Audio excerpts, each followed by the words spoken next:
무서워하지 말라라고 하는 제목으로 우리 하나님의 말씀을 증거하겠습니다. 베드로의 삶을 통해서 예수님의 참된 제자가 되어가는 과정이 어떤 것인가, 우리가 시몬 베드로가 걸어갔던 발자취를 바라보면서 우리가 주님과 함께 제자로서의 삶을 사는 것이 어떤 것인가를 좀 깊이 생각하는 시간이 되었으면 좋겠습니다. 지난주에 예수님께서 요한복음 1장의 말씀을 통해서 시몬을 한번 만났습니다. 제일 먼저 만난 기록으로 우리는 보고 있는데요. 그때 시몬에게 예수님께서 첫 만남부터 비전을 주셨습니다. 비전을 심어주셨어요. 내가 요한의 아들 시몬이니 장차 게바라 하리라, 게바가 될 것이다, 이렇게 이야기했다는 거예요. 그래서 그 반석, 게바라고 하는 뜻의 이름인 반석, 베드로라고 하는 그 의미를 지난주에 말씀을 드렸습니다. 요약하자면 이렇죠. 사실 시몬이 처음에 그 예수님의 비전을 받았을 때는 그 의미가 뭔지를 잘 몰랐어요. 우리도 그런 것 같아요. 우리도 예수님을 만나고 그분과의 관계가 시작될 때 하나님께서 우리를 향한 비전이 있어요. 그리고 우리에게 새로운 정체성을 주세요. 이름을 주었다라고 하는 게 새로운 정체성을 주는 건데 그 의미가 뭔지 사실 잘 몰라요. 나중에나 알게 되는 것이죠. 내가 이 반석 위에 내 교회를 세울 것이다 라고 우리 주님께서 말씀해 주신 거는 3년이 훨씬 지난 이제 마지막 예수님의 공생의 기간 동안에 베드로가 자신의 이름의 뜻을 깨달았다는 이야기입니다. 그 반석의 의미는 예수님께서 아브라함과 사라가 이사야 선지자가 예언했던 떼낸 반석에서 떼낸 돌과 같이, 베드로도 반석에서 떼낸 돌이 되어서 뭐예요? 이제는 하나님께서 만들어가는 그런 교회의 한 일부, 그것도 기초가 될 것이다, 그런 이야기를 해준 거죠. 아브라함과 사라가 하나님의 백성의 원형이 되었듯이 이제 시몬 베드로를 통해서 하나님께서는 예수 그리스도를 머리로 둔 이 몸된 교회를 새롭게 만들 것이다 라고 하는 그런 놀라운 비전을 심어줬다는 거예요.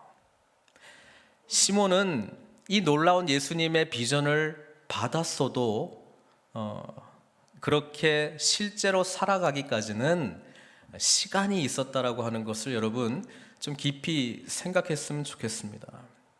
우리가 주님과의 관계도 마찬가지입니다. 예수님께서 우리를 불러주신 그 은혜 감사합니다마는 그래서 우리가 바로 제자되는 삶을 살 수 있다는 것은 아닙니다. 우리는 우리가 가지고 있는 생각, 가치관, 살아가는 여러 가지 삶의 그런 익숙해진 습관들을 하나님 나라 가치관으로 변화시켜 나갈 그런 시간이 있다는 것을 우리는 늘 기억해야 됩니다. 그래서 제자되는 삶은 언제나 과정이다, 이것을 늘 기억했으면 좋겠습니다. 에베소서 2장 21절 말씀은 이렇게 분명히 이야기하고 있죠. 그의 안에서, 예수님 안에서 건물마다 서로 연결하여 주 안에서 성전이 되어 가고, 이렇게 되어 있습니다. 떼낸 돌, 다듬고 깎고 나의 모난 부분을 도려내면서 하나님께서 그분의 아름다운 교회에 이런 연결할 수 있는, 쓰임받을 수 있는 그런 기초 재료로 삼고 계시다라고 하는 말씀 아닙니까?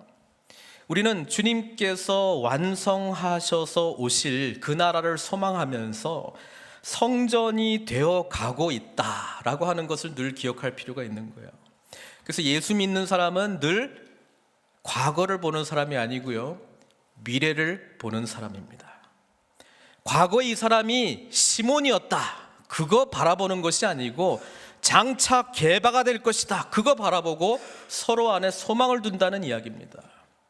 그래서 주님과의 관계가 깊어지는 사람일수록 한 사람 한 사람 바라볼 때에 그 사람 안에 담겨져 있는 그런 놀라운 가능성을 늘 소망한다는 말씀입니다. 그러니까 한 사람을 바라볼 때 절망하지 아니하고, 하나님께서 어떻게 빚어 가실까? 어떻게 만들어 가실까? 어떻게 개바로 하나님께서 완성시킬 것일까? 그거 바라보면서 한 사람 한 사람, 또 우리 몸된 공동체를 바라본다는 것이죠.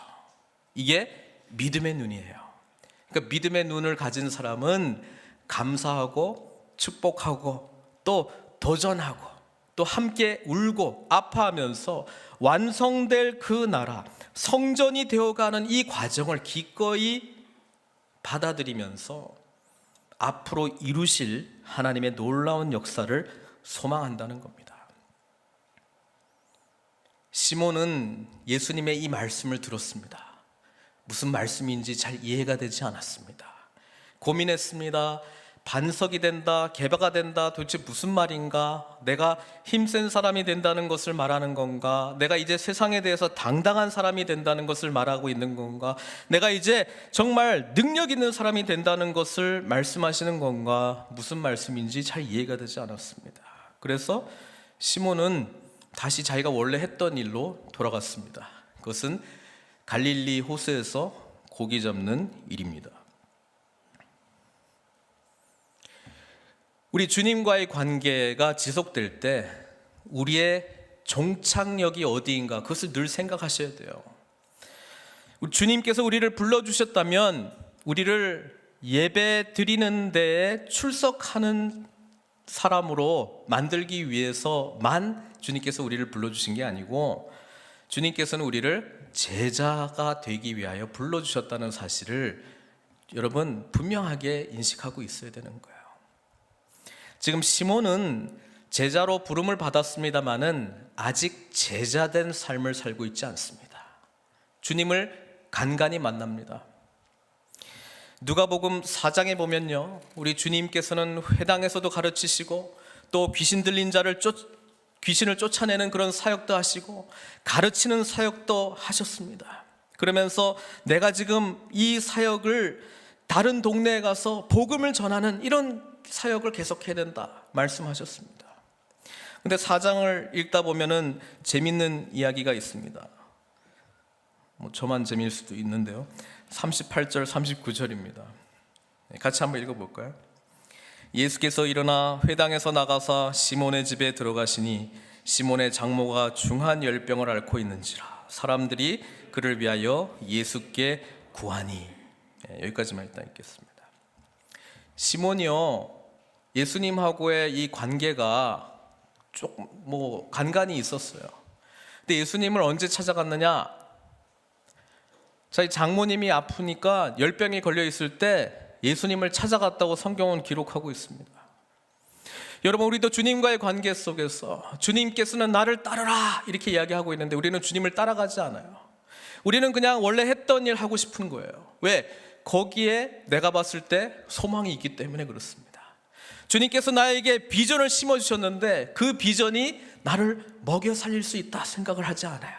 그래서 원래의 터전으로 돌아갑니다. 그러면서 언제 찾아가느냐? 문제 생기면 찾아가는 거예요. 우리 장모님이 아프시네. 이거 해결할 방법이 없네. 그럴 때만 주님 찾아갑니다. 그리고 주님께서는 그때마다 어떻게 하세요? 39절에 예수께서 가까이 서서 열병을 꾸짖으신데 병이 떠나고 여자가 곧 일어나 그들에게 수종드니라. 시몬이 예수님의 능력을 경험 안 한 거 아니에요. 봤어요. 예수님의 가르치심을 안 들은 게 아니에요. 들었어요. 그런데 주님을 쫓아가는 삶을, 제자의 삶을 살지는 않고 자기가 원래 살고 있었던 그 갈릴리에서 어부 생활을 계속했다는 거예요. 그리고 가끔 필요할 때만, 간절할 때만, 누가 아프거나 내가 아프거나 힘들거나 고통스러워서 내가 도대체 해결할 수 없다 이럴 때만 주님 찾아가는 그런 관계로 지냈다는 거예요.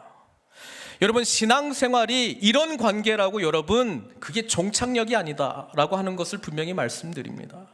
신앙생활 우리가 힘들 때 주님 찾아가서 응답받을 수 있어요. 그러나 그것이 우리 삶의 목적이 아니라는 거예요.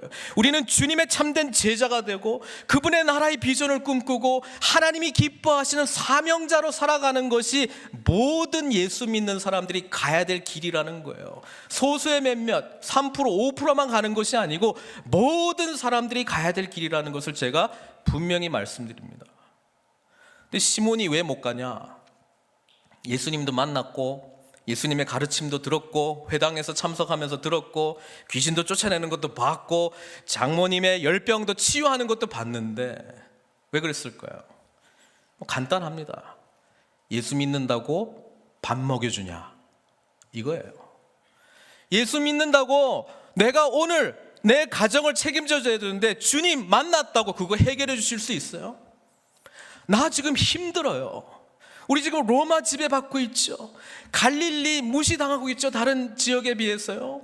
그리고 어부라고 하는 이 생업이 내가 유일하게 배운 건데 내가 예수님 만나고 주님 쫓아간다고 주님 내 장모님 책임져 줄 거예요? 내 와이프 책임져 줄 거예요? 내 가정생활 책임져 줄 거예요? 예수 믿는다고 밥 먹여주냐 이 말이에요. 시몬이 하필이면 이날 밤새도록 잡으려고 무진장 노력했는데 한 마리도 잡히지 않는 거예요. 동이 텄습니다. 너무 지쳤습니다. 이제 배를 해안가에 정박하고 이제 그물을 씻고 있는 거예요. 이제 정리하고 들어가려고 쉬려고. 고달픈 하루, 열매 없는 하루 또 지나갔네. 힘들다. 사는 게 왜 이렇게 힘들까? 그런데 한 무리의 사람들이 쫙 오고 있는 거예요. 보니까 예수님이에요. 예수님 말씀 듣는다고 사람들이 막 몰려오고 있습니다. 5장 1절이죠. 무리가 몰려와서 하나님의 말씀을 들을세. 시몬이 생각합니다. 금을 씻으면서 나 예수님 말씀 들어봤어. 그런데 뭐 어떻게 해? 먹고 살아야지. 뭐 어떻게 해? 뭐 물고기 잡아야지 뭐 내가 뭐 어떻게 하겠어. 예수님 말씀 참 은혜롭고 도전도 되고 힘도 되고 하는데 말씀 다 끝나면 결국 나는 삶의 터전으로 돌아갈 수밖에 없는 거 아닌가 이렇게 생각했다는 거예요. 예수님이 하필이면 또 시몬 앞에 찾아갑니다. 호숫가에 배 두 척이 있는 것을 보시고 어부들은 배에서 나와서 그물을 씻는지라.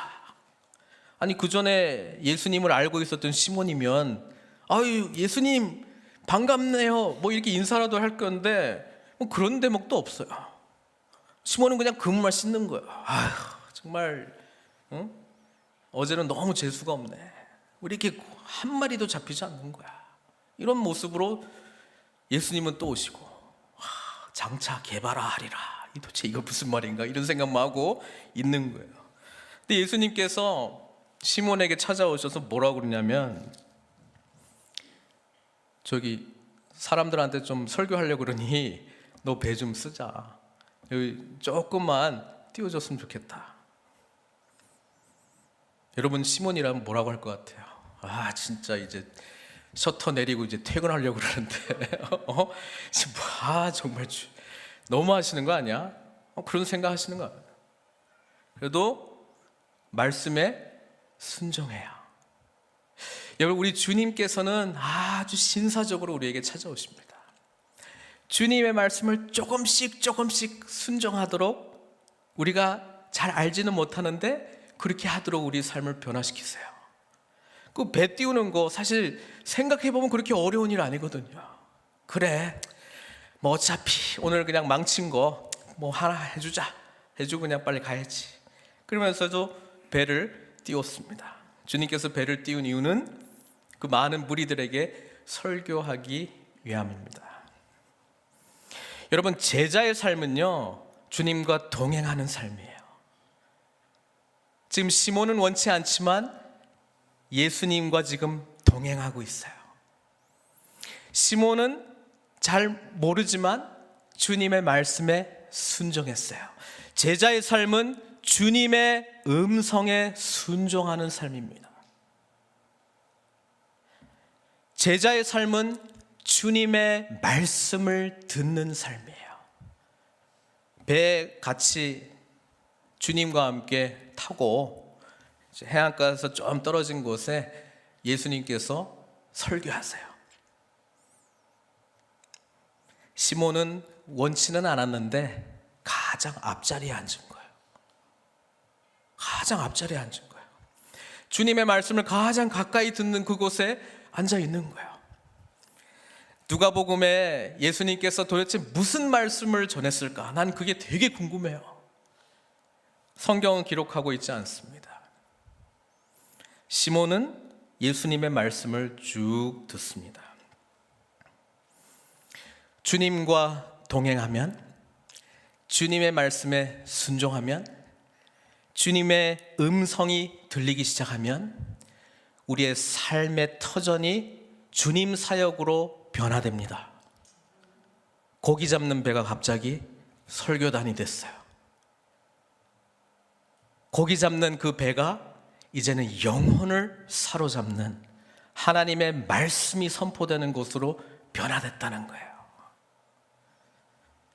예수님께서 무슨 설교를 했을까? 제가 상상을 했습니다. 그래서 두 가지가 생각이 났어요. 이런 말씀을 했으면 참 좋겠다.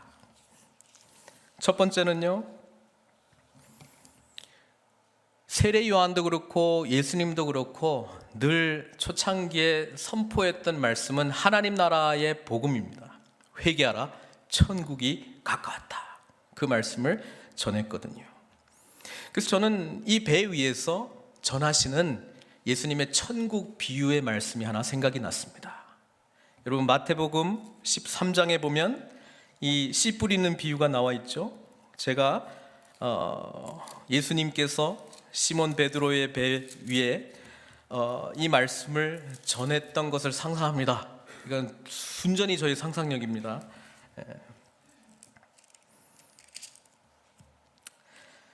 예수님께서 이렇게 말씀하세요.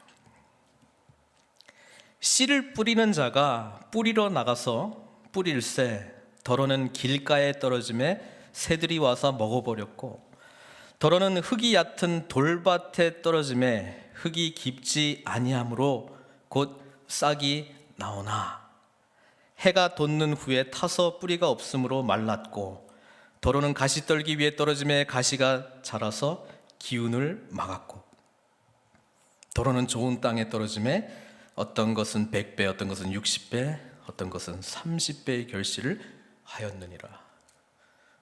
돌밭이라고 하는 단어에 돌? 개바?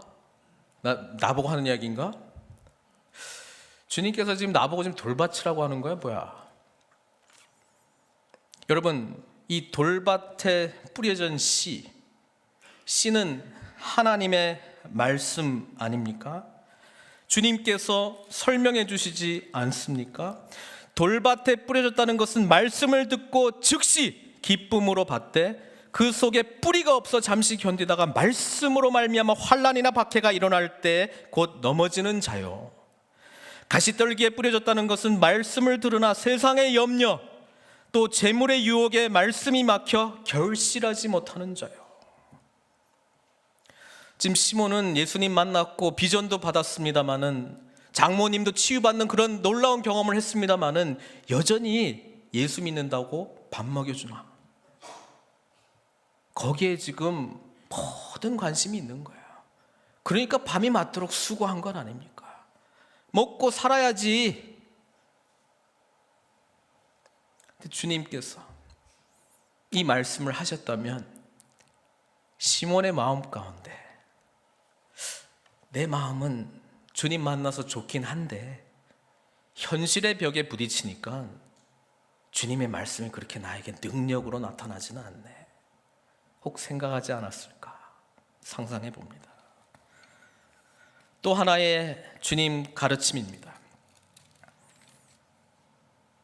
염려하지 말라는 가르침이에요. 주님의 말씀입니다. 내가 너에게 이르노니 목숨을 위하여 무엇을 먹을까, 무엇을 마실까, 몸을 위하여 무엇을 입을까 염려하지 말라. 목숨이 음식보다 중하지 아니하며 몸이 의복보다 중하지 아니하냐. 공중의 새를 보라. 심지도 않고 거두지도 않고 창고에 모아들이지도 아니하되 너희 하늘 아버지께서 기르시나니 너희는 이것들보다 귀하지 아니하냐.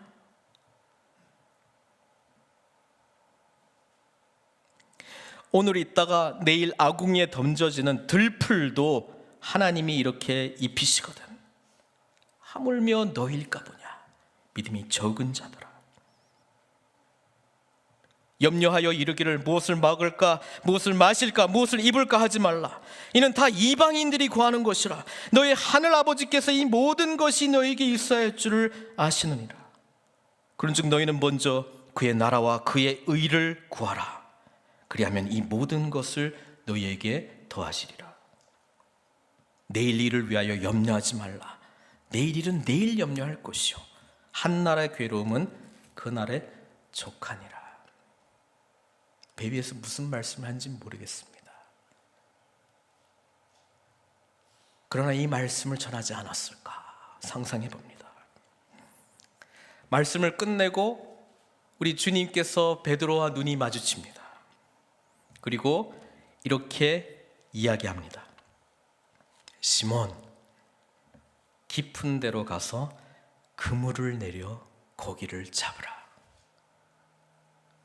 아니, 이 아저씨가 정말 내가 지금 밤새도록 자꾸 안 잡혔는데, 내가 지금 그물 다 씻고 이제 정리하려고 하는데, 내가 안 그래도 하기 싫은 거 그냥 배 조금 띄워달라는 거 그거 지금 해줬더니 지금 이런 말씀을 좀 전하시고 내 마음 가운데 죄의식만 가득 채워놓고 이제 또 깊은 데로 나가서 지금 또 그물을 다 씻어놓은 그물을 또 거기다 지금 넣으라는 말씀입니까?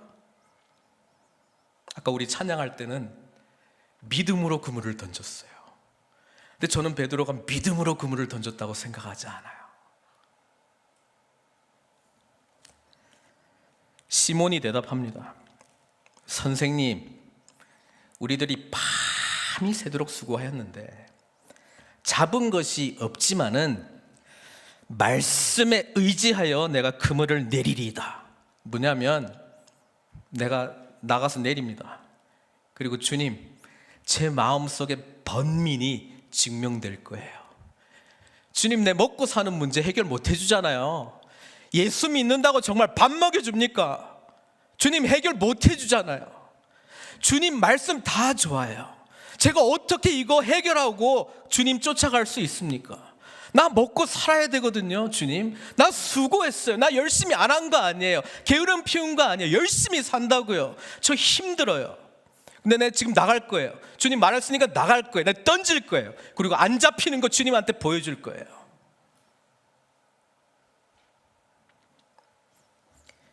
깊은 곳에 갑니다.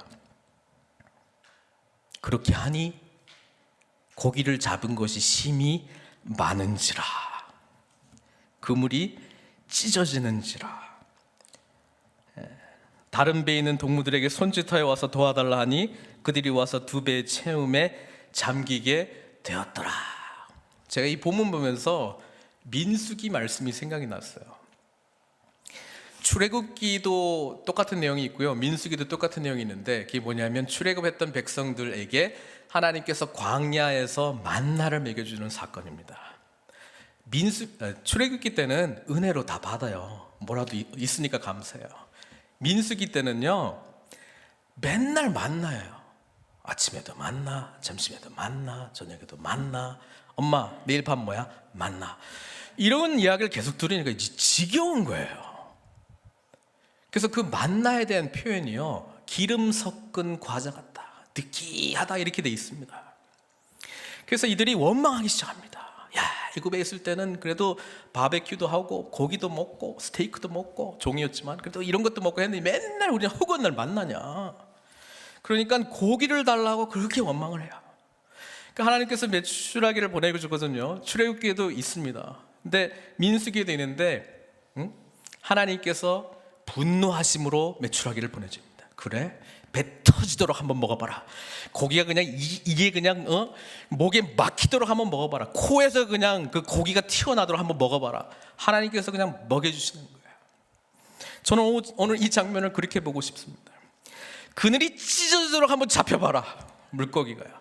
배가 그냥 잠기게 될 정도로 한번 잡혀봐라, 이거거든요. 나 그런 능력 있어. 예수 믿으면 밥 먹여줘. 내 그 능력 보여줄게. 확실하게 보여줄게. 그렇게 나를 신뢰하지 못하느냐, 그 말씀이에요. 배가 다 차가지고 잠기게 되었더라. 영어 성경은 began to sink. 그러니까 8절의 말씀이 이해가 되죠. 베드로가 뭐라고 얘기합니까? 이 모든 상황을 보면 주여 나를 떠나소서, 나는 죄인이로소이다.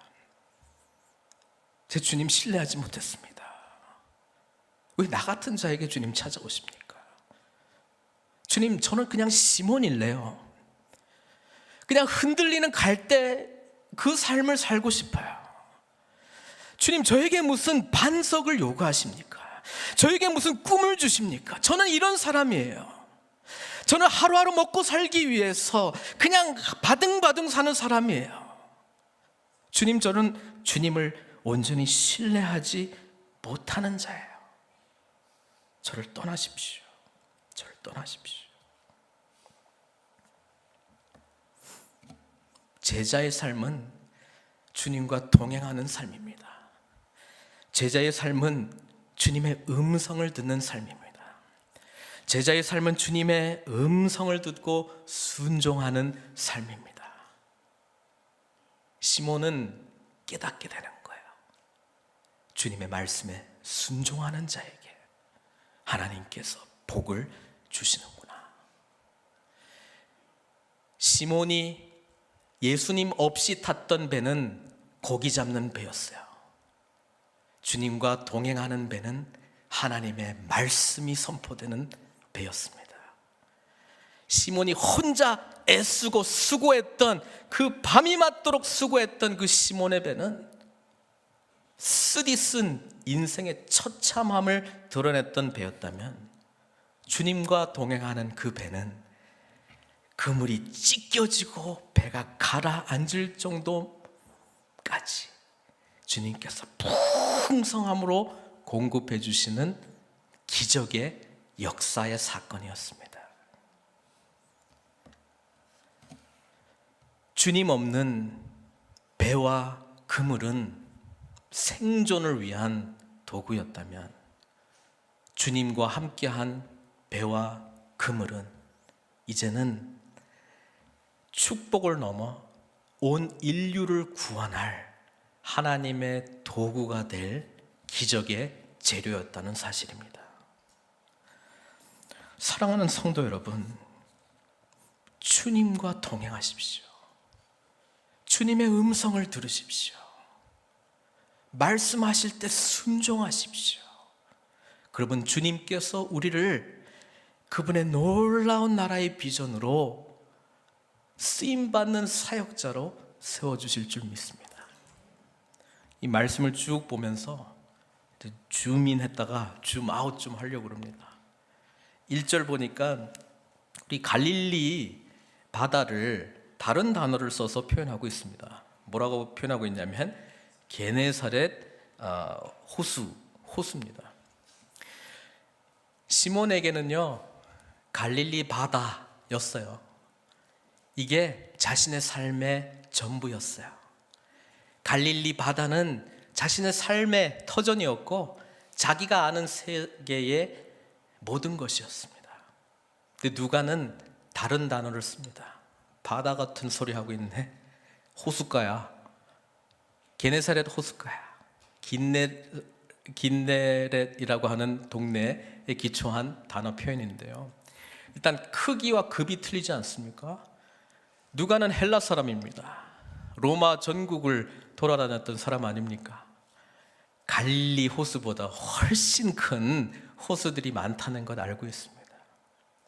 여러분, 우리가 우리 자신의 세계에만 갇혀 있으면요, 하나님 보시기에는 호수도 아니고 무슨 작은 웅덩이 같은 것도요, 우리 세계의 전부라고 생각하고 이건 아니면 안 된다고 그냥 아둥바둥 사는 거예요.